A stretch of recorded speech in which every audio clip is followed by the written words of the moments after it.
তারেক রহমানের বক্তব্য সঠিকভাবে প্রকাশ করছেন না বিএনপির মহাসচিব মির্জা ফখরুল ইসলাম আলমগীর, এমন দাবি করেছেন জাতীয় নাগরিক পার্টি এনসিপির আহ্বায়ক নাহিদ ইসলাম।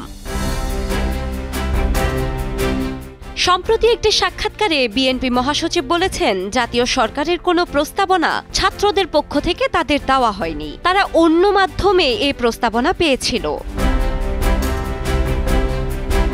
বৃহস্পতিবার ফেসবুক স্ট্যাটাসে ঘটনা প্রবাহের বিবরণ দেন নাহিদ ইসলাম। তার মতে ৫ আগস্টের প্রেস ব্রিফিংয়ে অন্তর্বর্তী জাতীয় সরকার গঠনের ইচ্ছা প্রকাশ করা হয়।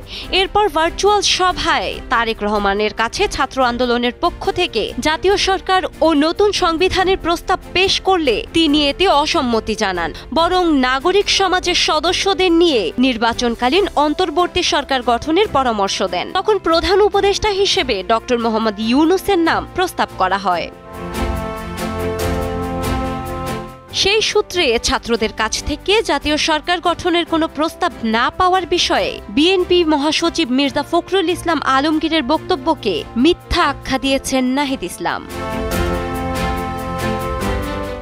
এছাড়াও নাহিদ ইসলাম বলেন, ৭ আগস্ট ভোরে মির্জা ফখরুলের বাসায় উপদেষ্টা পরিষদ নিয়ে আলোচনা হয়। শপথের আগে তারেক রহমানের সাথে আরেকটি বৈঠকে উপদেষ্টা পরিষদের সদস্যদের তালিকা নিয়ে পর্যালোচনা করা হয়, অর্থাৎ পুরো ঘটনায় জড়িত ছিলেন তারা। শিবিরের ভূমিকা নিয়েও তৈরি হয় বিতর্ক।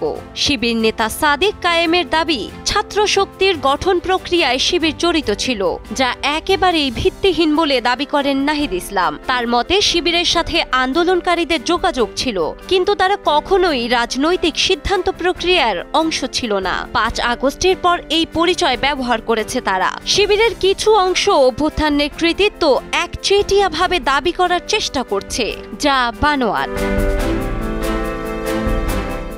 সামরিক হস্তক্ষেপের চেষ্টা ও সতর্কতা প্রসঙ্গ তুলে নাহিদ ইসলাম বলেন, ২রা আগস্টের জুলকারনাইন সায়েররা সেনাবাহিনীর একটি অংশকে ক্ষমতায় বসানোর চেষ্টা করেছিল, কিন্তু আমরা স্পষ্ট করেছিলাম ক্ষমতা হস্তান্তর জনগণের গণ আন্দোলনের মাধ্যমেই হতে হবে, সেনা সমর্থিত কোনো গোষ্ঠীর কাছে নয়, নতুবা ১/১১ পুনরাবৃত্তি হবে।